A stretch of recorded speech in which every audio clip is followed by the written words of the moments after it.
Packing কৰি লৈ আহিছিলোঁ এটা চাওমিন। এয়া খুব ধুনীয়া বনাইছে কিন্তু। আজি এটা চিকেন চাওমিন লৈ আহিছিলোঁ, খুব ধুনীয়াকৈ বনাইছে কিন্তু দেই। গণেশগুৰিৰ পৰা আনিছিলোঁ, ইমান টেষ্টি নহয় খাবলৈ। এয়া পেকিং কৰি লৈ আহিছিলোঁ মই। চিকেনটো খুব ধুনীয়াকৈ দিছে কিন্তু, ইমান ধুনীয়া বনাইছে চব। এয়া খুব ধুনীয়াকৈ দিছে আৰু চিকেনটো বহুত দিছে কিন্তু। এয়া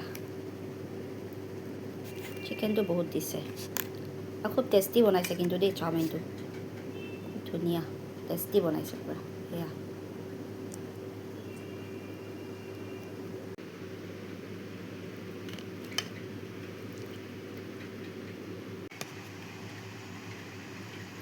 এয়া